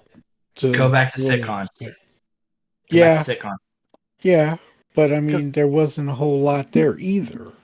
There was a lot more than you think there was. You take the data there. You take the data at SitCon, and you take the data in ISL, SEL, and combine the two because they're not the same. They didn't repeat information. There's new information in both sections, and you combine the two, and you say, okay, how does that apply to mining? How does that apply to data running? How does that apply to scouting? How does that apply to fighting and trying to escape? How does that apply to pirating? How does that apply from getting away from pirating? You know, Okay. like Yeah, there's a lot. it Okay. touches almost everything. For trading, for smuggling, Well, that it touches every mode everything. of flight. This is Mhm. flight, Yeah. right? Yep. And this is where that comes into play. It doesn't come into play with the actual game loops. It comes of how you handle that ship. Hey, It will Okay? change how we approach it, look that though. up. It's just that's just me because I'm a pilot. And I think about flying to get to a destination or where I've got to go instead of what game loop that is. Ah, okay, gotcha. You see where I'm talking about? Yeah. And Yeah. this is where master modes, I need to know more. Yeah. So you Gotcha. guys go watch those videos, but just go not the whole sitcom, just that section, just to understand it, and then we'll hit this up on next podcast. But I want to continue the whole quanta conversation because I think this is important to understand now. Yeah. Joe, you good with that? But Yeah, that's fine. Yeah. cool. Shadow, you good with that? Mm-hmm. I assume Zuke's good with that because he's he's spearheaded that. He's like, I got this. I'm chomping at the bit, baby. I'll say this. I think I'm gonna let you guys do the brunt work on this because Quanta is something that I know the basics of, but I haven't delved too deep into it either. I would have to go back and to see at the sitcom when Tony Z talked about it and go through his plan for it over again. So, yeah. Okay. I guess I'll go ahead and bring it back to the competition for Quanta. My theory that I'm working with, though, which again this is speculation, is I think what a lot of Tony Z is working on is heavily dependent upon server meshing and is heavily dependent upon potentially even static server or at least static, if not dynamic server meshing, to the point where there may be an issue where he's just building the quantas to be able to be handed off from server to server in real time. So the servers aren't just handing off a player in its ship. The servers are handing off the ship, their quanta ships themselves, the entities. Okay. And if that's the case, part of the reason why we're not seeing differences in, we're not seeing updates in trading, because a lot of that will become once we have server meshing, and then Tony can just unveil what he's been working on. Mm. Probably. That might be that's what I'm thinking. The likely scenario that might be copium, on my part. I'll be able to admit that is speculation, but it makes a lot of sense because I was looking at the tech stack where the server layer, the replication layer, and the database piece on the back end, there was no quantum server, there was no quantum manager. So the question is, okay, what layer is managing those quantum entities? What layer is handling that? And Good point. my assumption would be the servers that we're on that's keeping track of us real time. And if that's true, Quantum has to be handing off ships in between servers. And if that's true, then that cannot be implemented, cannot be in effect put into the game until server meshing. I don't think it's going to be servers. I think they're going to be microservices that are going to be running Quanta. So to give an understanding what microservices are for those who don't in our audience, microservices are literally a container that just does one thing. That's it. That's all it does forever. It doesn't care about anything else. That's all it does. It's like a virtual computer just doing one job. So, but it's headless. So, which means that there's no actual physical server for it. It's just a virtualized processor. That's all it does. My thought is that you're going to have a session, a quantum manager, like you mentioned. You're going to have a centralized database where it's probably accessed via RESTful or fast API, which It's technology that can reach out, modify settings, come back. That is going to exist on a shard, master shard. When it's modified on dynamic server meshing, it's going to replicate to all the other shards. And each primary server is going to use a call to this manager to get the data to update all the information over here. So you got to remember, these ships that are passing from planet to planet, they're not real ships. They're simulated ships on the back end. They are given a timer of how long they're going to take. They're giving but when your player comes into contact with it, it will generate that ship just for the time for your player or any player to see it. So that we'll see a lot of ships around And bases. the term they used was streamed into existence, which Yeah. makes me think that I think you're right. But like, okay, how does that interact with the actual server that keeps track of local entities on that That ship? would be through the manager. So the manager would have to communicate. The manager's job is to update everything around it that's attached to it with the information about that entity or about all these other entities that are happening. That manager is going to be tracking not one thing, but many things at once. And there's going to be more than one manager. You're probably going to have like 100, maybe 4 to 10, 12 managers per shard. In my thought, if that's how they're going to do this. So that manager is going to connect to not only like what ships are out there, but it's going to connect to the location. It's going to actually calculate and track the location of that ship from A to Z, right? And it'll have the coordinates in a timer going along the way. It's when a player crosses it, sees it. Now, you also have the commodities side things where Shadow was talking about how it's dead in the water because everything's a profit right now. Like, you're constantly making profit. There's the only risk we really have to worry about besides 30Ks is pirates. And how often do you actually run into pirates? Like, it's a big system. I find it very difficult to actually. I found pirates one time in this last year. One time. Shadow's a magnet for it. But I didn't come across any. right? It's not me. I know But you've ran into anyway. a couple. I've run into a couple, yes. But Yeah. after that first piracy that I had, I Mhm. learned. Yeah. I learned and I adapted to changing my tactics on movement.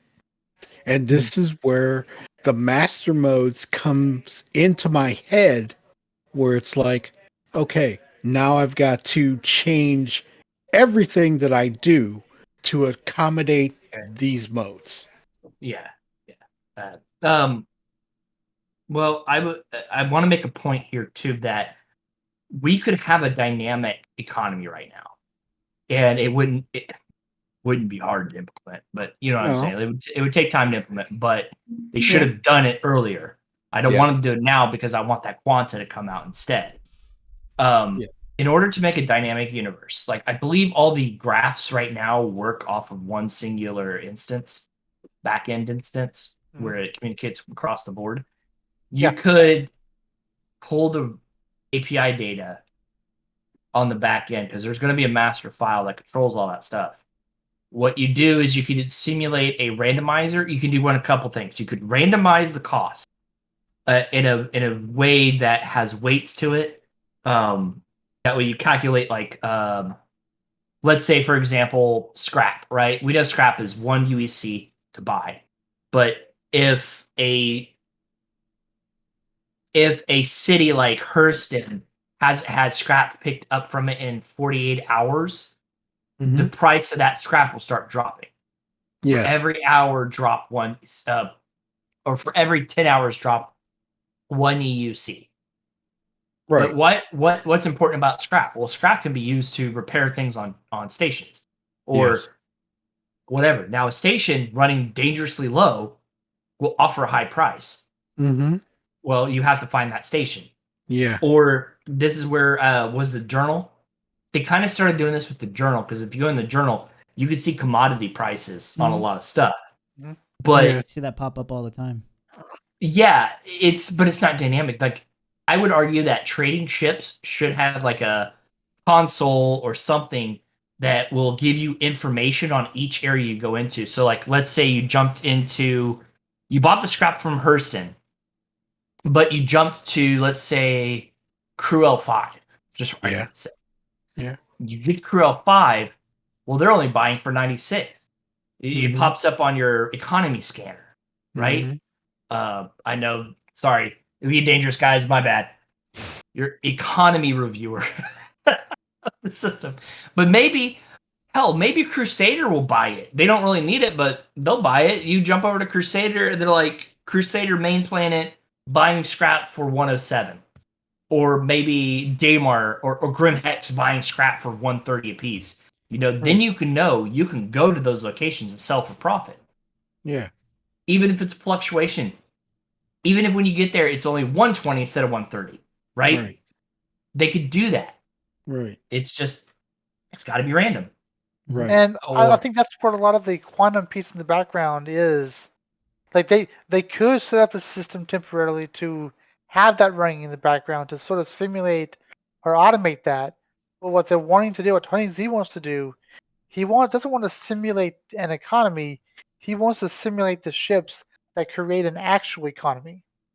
And I suspect that's what he's waiting. Again, I suspect he's waiting on some kind of server meshing to accomplish that. Possibly. Well, it has to be there. Yeah. For that to work. He might have said that too. Yeah, I think he did. I think there's a good chance he said that. I think we went back and watched it. I'm sure. I think maybe for like the next podcast, if we're watching. Oh, what was that? What's that noise? I heard that too. You guys hear it? Okay, it's not just me. No, I didn't hear it. Yeah, that's when you're talking, kind of a buzz. That's when you're talking. Is it? Yep. Okay, it's me somehow. Maybe one of my cables or something. Cables. I don't know. Jesus, that's gonna be annoying. I don't know if it's my. So yeah, I think, like, I'm definitely looking forward to what Tony Z is doing, and I'm looking forward to what he's going to be creating. And the main, so I want to give it a small caveat here to cycle back to a point that Spectre was saying earlier.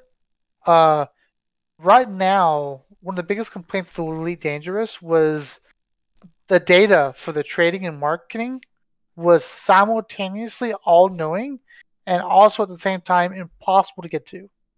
So the first to make this economy proper and to get it handled in a very good way, to make it fun to play, fun to use, is you're going to have to make it where the player can have just as much knowledge as the automated system in the background. You have to present that knowledge in a way that a user can easily see and understand and compute in their own mind as they play without having to go to a website to pull into the data. You cannot rely on SC trade tools. You can't. As good as that website is, I use you guys all the time. But the best thing for Star Citizen is for Star Citizen to make a system that makes your website obsolete. It needs to be internal in the game.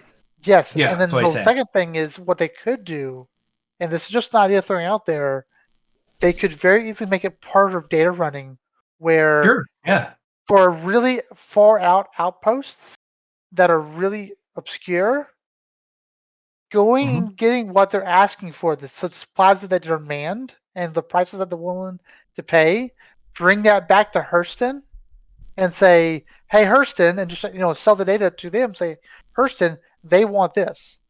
So now you have in the Hurston, we want to pay data for that. So now people in Hurston can have an up-to-date price for what's going on in that system. I like that.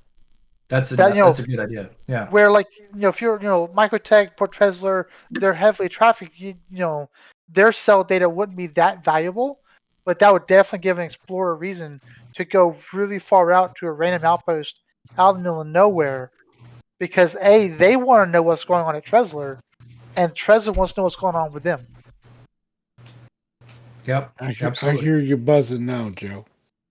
It should be gone now. I don't hear it. I don't hear the buzzing. I don't hear it either. No, I don't. Yeah, Um, I jiggled some cables. It seemed to work. my You money jiggled going really good. trickle trickle. Congratulations. But I mean, do you guys get where I'm coming from as a pilot, where going going to all these different places and doing what I have to do to survive without getting attacked, then I got to deal with master modes. Okay? So this is where I know I'm going to go in on a speed run to get where I got to go. Okay? If I get interdicted, then I have to go to a fighting mode to fend off what I have to fend off whoever's attacking me. So these things have to be fluid. They can't be oh, I got to hit this button. They should be fluid. They shouldn't be click clack. You know what I mean? I'm Well, just saying. that's what like Imperial Logistics is good for. That goes back to the separation of roles. You'd have Imperial Logistics sitting out there and deciding, hey, this station hadn't been hit in a while. There's a chance to make some money there. Hey, Shadow, can you send your guys out there and make a speed run out there in the middle of nowhere? So the person getting the request to go out and get that data won't have to worry about the back end stuff. That's their job. That's the logistics people's job to organize that. And your job is to be that pilot to get out there in and out quickly and Yeah, as but fast as you can. yes, I understand. I get that. But the pilot has to know what is going on with these master modes to be proficient and efficient to get in and out. Yeah, that's I mean, I'm just saying, okay? that. This is why the master modes need to be flushed out and totally put into something where everybody understands what needs to be done, Well, that's not half and half. I'm sure that's their goal in the end. I I mean, this I thing is not going to understand be that. out for a while. So I mean, True, and then when it true. does come out, I'm sure they're going to have other iterations of it, to improve it. Okay, yeah, but this is a topic we're going to discuss. And to me, I just want to know more and be able to understand it so I can talk about it. Oh yeah, Yeah, yeah, absolutely. So yeah, I agree. again, watch those videos and it'll probably help you understand quite a bit because they even have a um showcase of how it works, Yeah, so you'd be able to visually see it. yeah, But I got it. as we were talking about the quanta side of things and the economy, um, it does more than just the economy itself. If it also deals with uh, lawlessness and lawfulness as well. Socioeconomics, social, what's it called? I can't think of it. What it is? It's not economy. It's another thing. Anyway, the point of if there's a lot of traffic in one area, there may be more frequent attacks from pirates, right? Mhm. Yeah. And that's what Quanta is also going to control. Is I forgot what it is. It I can, forgot what he called it. it's going to control pretty much all Everything. NPCs and what they do. Yeah, Criminal activity, Yeah, finding quanta, finding trade routes, finding data, finding pirates, everything. right now, Oh, yeah. Quanta is in game for the dynamic events. I mean, it's not they're not triggered by like randomly based on Mhm. the economy and how players interact with different areas like it's supposed to be yet. They're manually started. But yeah, it's in there for the dynamic events, and it's in the end, it's going to control how the entire game is played for the most part. Yeah. And it's, Go ahead. but it's just so integral. It's just so integral to the back end of the game sim of the universe sim that it would not surprise me that the reason why we're not seeing anything right now, why trading is quasi so boring as it is now, is because a lot of that got put on the back burner of I think so you know too. not until dynamic server meshing, or Yeah. not until server meshing, because what Tony T's building is completely dependent upon it. Yeah. I think tonight I'm gonna Yes. watch that video from CitizenCon and see what he says. But to be fair, Tony Z needs to come out and say, to be fair, he needs to come out and say, my system is dependent on these things. Well, he might have already done it. That's what I'm just I'm trying to saying. say. That's I'm why I was just saying I'm saying. gonna go back and watch the video from Mhm. CitizenCon last year Because this is where I'm gonna say it, Salty Mike and a lot of other content creators get upset because they haven't heard from him. This is what he needs to say. What you're saying is he needs to come out and notify. It's like, hey guys, here's where I'm at. Here's what I'm working on. Yeah, it's transparency again, communication. Okay, I'm not trying to be a jerk about it, but this is where CIG needs to be more open about certain things instead of being quiet. Like this thing that they did with 318. They said, "Oh, we're going to put it out. We're getting close. We're getting close. We're getting close." The 16th. To be fair, they should have said, "We're thinking about this area," right? And then there goes the 16th. And then here comes wave 1 2 days after the 16th. And What if now we are looking at January for 318 to be live, but we've got a PTU.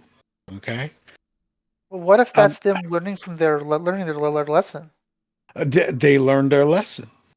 Like, so, like, for example, like the P cache, the I cache, they went through several different versions of a persistent entity streaming before they got to the version they have today.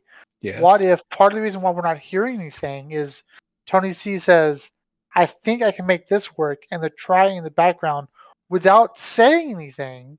And it's maybe he's on the third version or the second version of essentially the system that feeds Quantum. Mm-hmm. And they saw the shenanigans that coming out with persistent entity streaming or talking details about it early caused problems in their community, caused people to become impatient. So now, instead of talking to us early and telling us about whatever Tony Z's doing, they're just being, I think we lost Payne. Yeah, we lost Mike. Yep.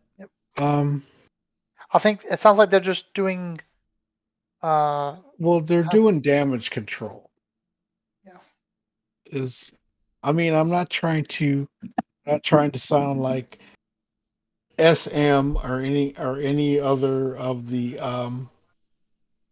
content creators. I'm just putting it out there that at this point in time they need to get past, oh, I don't want any bad press. They need to get past that, grow up, say we're having an issue. Well, here's the thing, right? Because every hour of every day with CIG, things change internally with them, with whatever build they're working on. And imagine them coming out and saying, hey, like, we think we're going to come out with the 318 by, December 12th, right? And it's like December 10th or 11th. And imagine they come out and they're like, hey guys, I don't know if we can get it out. It's kind of just a big question mark. And like 5 minutes later, they're like, oh, we figured it out. And then like put it out there. Like if they just told you not to worry about it, like it's probably not coming. And then all of a sudden it's just out. Like the roller coaster of flip-flopping like that. The reason why they probably don't say anything is because they don't want to flip-flop like that. They don't want to be like 1 minute like, oh, it's coming out. Oh, it's not. Oh, it's coming out. Oh, it's not. And well, they I'm probably not just saying want, every 5 minutes, dude. Well, I'm exaggerating, kind of get the point across, I guess. Like it's not that extreme. But I mean, I don't know. I'm sure there are reasons why, but at the same time, I don't know. So Yeah. Yeah. I mean, I'm not trying to be salty or anything like that, but there's too much bad blood in the community when nothing is said. And then here it is. Now we know it's not coming out till January, and here is all of a sudden everybody saying, "Oh, they're lying to us again, and they're doing this and they're doing that." They should have never given us a date. I think if they just didn't give us a date, I think they'd be fine. Yeah, Yeah. Don't that's give it. dates until you guarantee it. That's actually one of the mottos my company has is we will not give a release date until product's done. Like until I can say, okay, yeah, the product's done. Then we're going to say, oh yeah, we're going on sale next month, or it's going on sale in 2 days. Mm-hmm. You know, that's just how we operate. I actually learned from CIG's mistakes to never guarantee. Yeah, and so it's don't guarantee something unless you know it's happening. Yeah, but you get what I'm saying, Mike. You understand what Close. I'm saying? I mean, I get what I get both Joe's argument and your argument at the same time. You're both correct. I think we if we look at the reality of the scenario, the reality of the scenario is people are putting money into this game. They're pledging hard-earned money, and they want. Some people want to know everything. Some people want to know some things, and some people don't care. So CIG has to balance several things. Like one, what can we actually say that is not a ruining statement of something? So, like for example, if they came out and said data running will come out in March, and data running doesn't come out in March, that's a ruining statement, right? They know it's not coming out. They're just saying that they're going to try. I mean, let's be real. Chris Roberts screwed that pooch 100 times back in 2013, 2014, 2015. yeah. What did he say? Backers will have everything they pledged for and more. And look what happened. Look where we are. We're not there. Mm-hmm. So that's part one of the argument. One could say that, well, he should have retracted those things, but if he did, how much more bad press would have happened? You can't Exactly. keep retracting stuff. You cannot keep retracting stuff. That's like, hey, I got a giveaway of a LTI ship for my YouTube channel, and then you're like, oh, never mind, it kind of fell through. I don't have it anymore. Yeah. Can't do that. That would piss Gotta everybody have- off. They'd be like, what the fuck? What do you mean? There was a giveaway.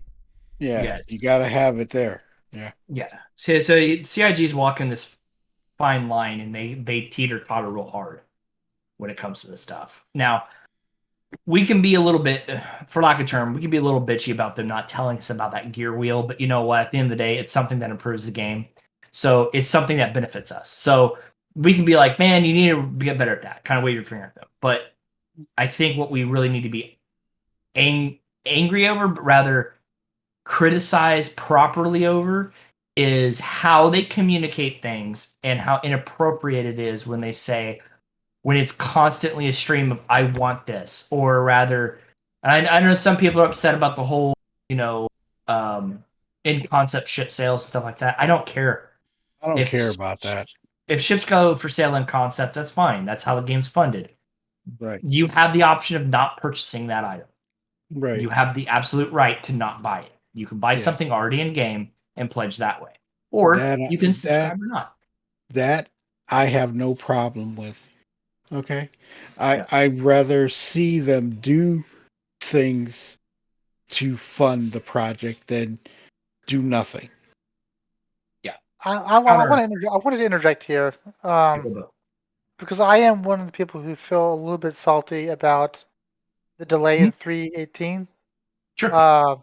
Some of it comes to, I want to suggest a solution.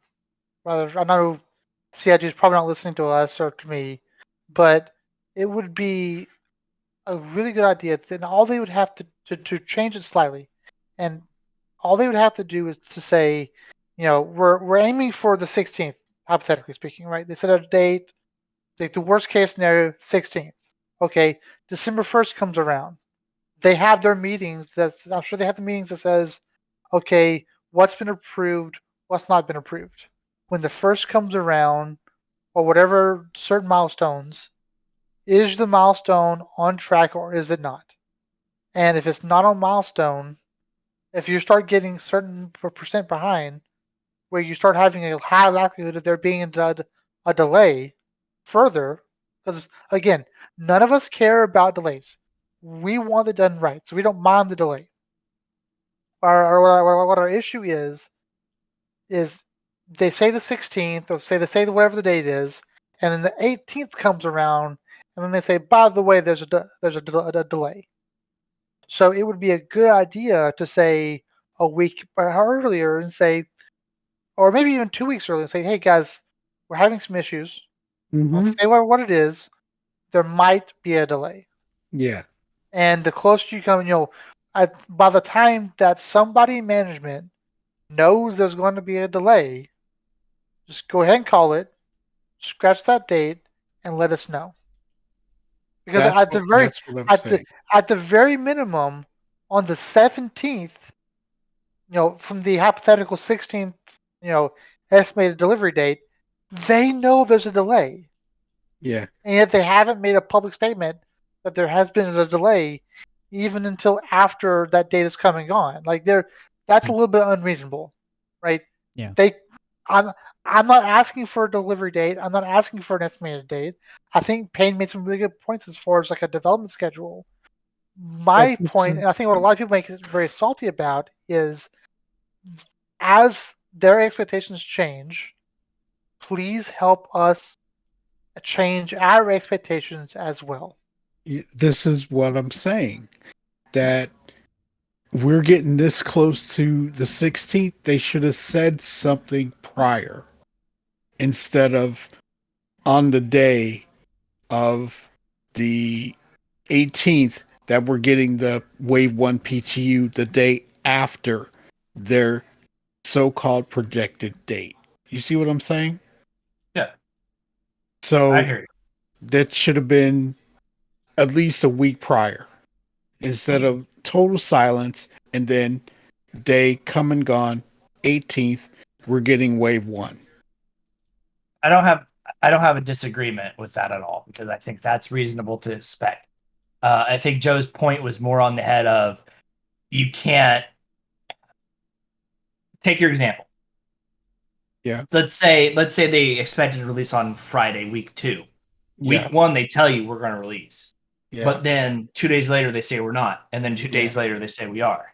Yeah. Like, that right there is a problem that they have to avoid. Well, that's wishy-washy. It is. That's what Joe is making. Yeah, I agree with that. Yeah, I agree. My only point was, I think internally when they're testing the stuff with a build, it's more of they don't know exactly how it's going to go every day. Yeah. So it's hard to put out an accurate statement about anything, But I mean, that's going down to what you guys said. They don't have to say dates. They could just say, hey, it's as of this moment, it's not doing so well or something, Mm-hmm. And the thing is, can I interject here? Yeah, go ahead, Bob. We're getting this from leaks. We're not getting it from CIG. CIG Majority of the information, yeah. Yeah, CIG should be putting out the information, not leaks. Okay? This is where they need to nip that in the bud. Just saying. I don't think they can, though. Like, that's the whole, with a company with 800 people, you cannot put the leaks in the bottle. They do it on purpose. Well, no, I'm not saying put the leaks in a cork on the leaks, but CIG needs to get in front of the leaks and say what they got to say. This all comes down to how they internally run things. Because we don't know, we don't understand what they can or can't say based on what they have done or what they haven't done and what works. I bet there's internal drama. Like I'm Sure. sure. Out the I'm wazoo sure from there's Warner. bosses running around like, hey, why isn't this done? And then they're like, well, this didn't work. And like, oh shit, fuck. And then they're like, all right, go to the second guy. Can you fix this? They're like, yeah, I think so. I think I can. I could probably fix it by tomorrow. And then tomorrow comes and like, did you fix it? You'd be like, oh shit, no, I didn't. It turns out it's more. I don't know. I found something Chris else. Roberts walked by my desk. Yeah, Chris Roberts comes by and is like, no, just scrap it. And you're like, fuck, do everything over, So that's what I mean by not being able to predict. They probably can't even predict internally anything, hardly. Yeah. So the way I'm going to speak from my experience running my own team.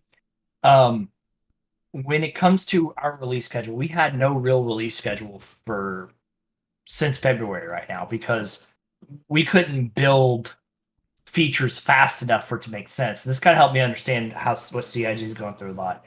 We got to a point finally to where we can actually start releasing bi-weekly updates because now I have the proper people working the job to be able to complete the task. And I don't know, this guy's probably on crack, but he completes things at a frequent rate in which oh sorry, Shadow said He just tell you to shut up. he did. He was like, nope. We're able to dedicate ourselves to a bi-weekly internal release date. That's kind of what CIG does with builds. Builds are an internal release thing where, they have a cycle coming in every time. Every time you build something, you're verifying if it works or not. If it doesn't work, go fix the code and build again. That's exactly what we do. We build a portion of it, test it out. If it works, great. If it doesn't, we have to go back and rewrite the code and then build again and then test again. Dev team has their own internal stuff. The next thing is once we release our internal build, we hand it off to our QA department. And this is where I think CIG needs to get a better handle on their QA guys. QA department, if any good game company will have a QA department that will absolutely rip apart anything a developer does, and they should. You can't have a quality product if it's not deconstructed in such a way that flaws are not found. I'm sure that like a lot of the QA guys do they do the great job they can do. They can do the best they can do. Mm-hmm. And I'm not doubting. I think that there's a better way.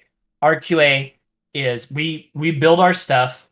We functionally test internally with dev with ourselves. I'm the gatekeeper. I say no, that doesn't work, or yes, that does work. Then we hand it off to our QA guy. Our QA guy tears it apart, writes up every single problem wrong with our build, every single time. And he's thorough.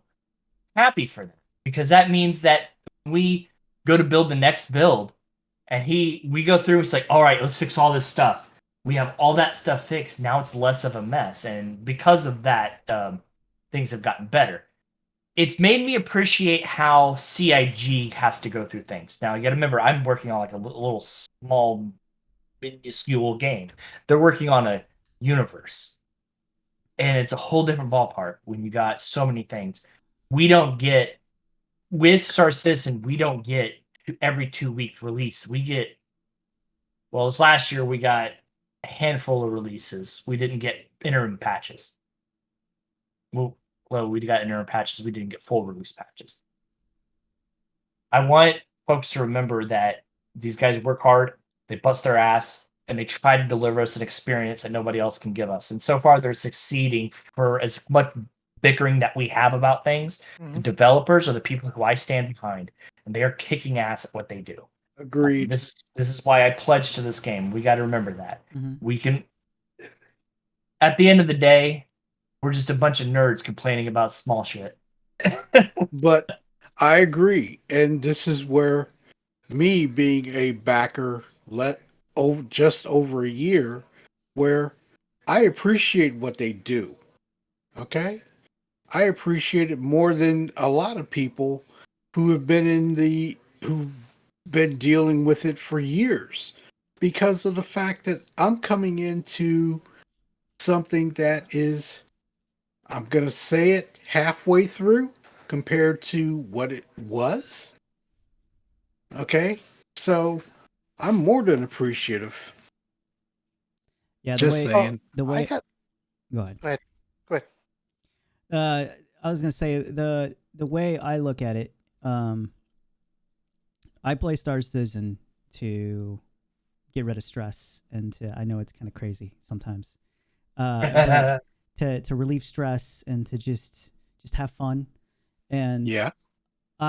that's why I choose to be more on the positive side with everything, and I choose not to be negative, even when I probably should be with some stuff. You know, Mhm. even there's plenty of things to be salty about, but I choose not to, because why would I want to stress out about something I want to have fun with? So I Exactly. choose to, like, I like you said, Shadow. I think they do an amazing job. I think they're knocking everything out of the park, and Yeah. I don't want to be like Salty Mike, where I'm yelling and screaming all the time about stuff. I don't want to be like Grumpy Eye. I can't do that kind of content on YouTube all the time. I don't know how No, they do it. That's got I to Yeah. can't do warp it. your brain It or makes them something. money. It No, makes them money. That's why It they do does. You're it. right, but So I did want to ask a question from you guys. Get pick y'all's thought on something.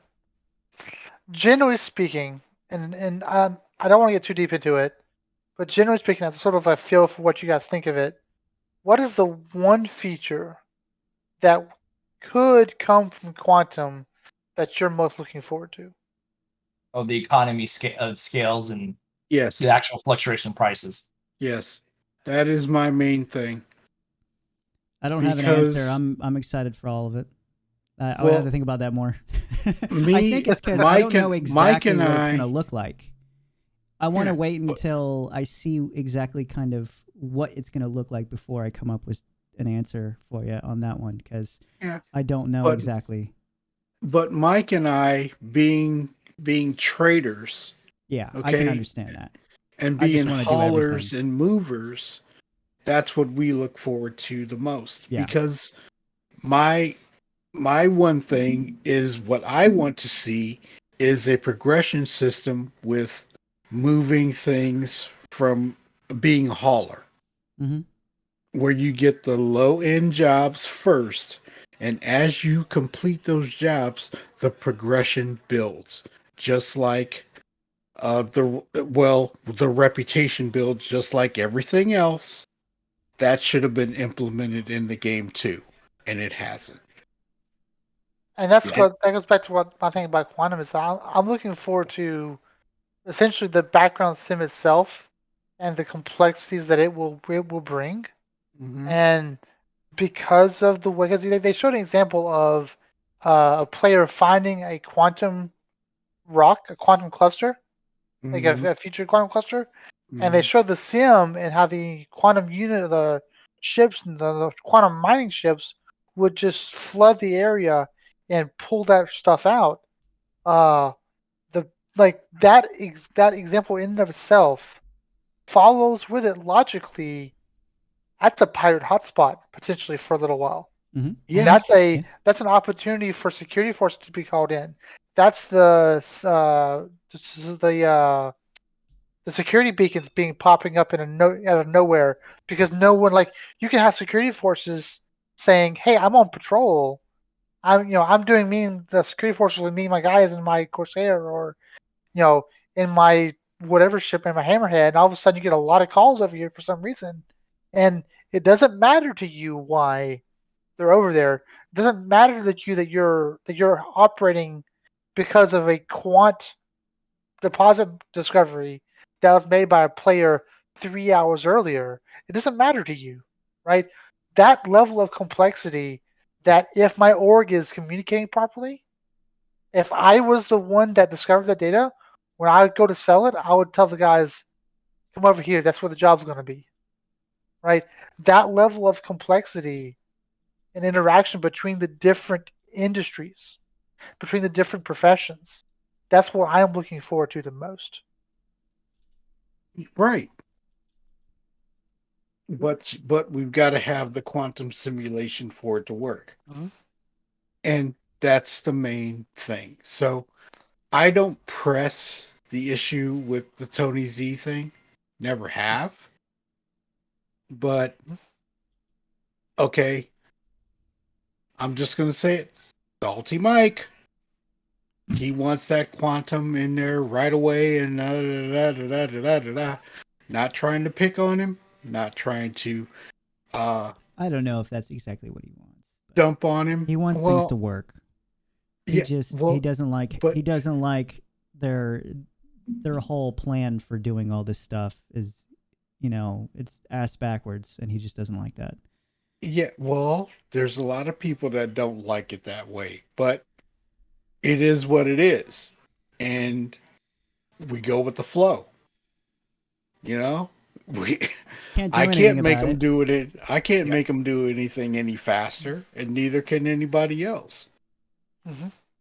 All right. So, that's just my thought. So, Mhm. All right. I think we kind of hit a point where it's probably, guys, the greatest time to wrap up. 2 Get hours into and the 30 PTU. minutes. Oh my God. Good We luck, talked too editor. much. Yeah. That's it's about- it's PTU time. Yeah, Yeah. now we got to go in and play 318. All right. So my final thought is I want everybody to have a great holiday, whatever you celebrate, Hanukkah, Christmas, a week of vacation, whatever it is. Have a good one. Have a safe new year. I don't know if we're going to be around next week or not. I think we'll talk about that internally, and then maybe we'll do a video saying Merry Kwanzaa, Christmas, Hanukkah, Mhm.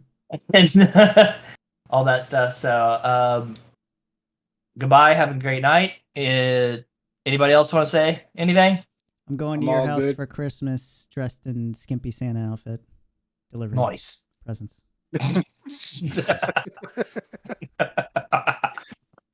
All right.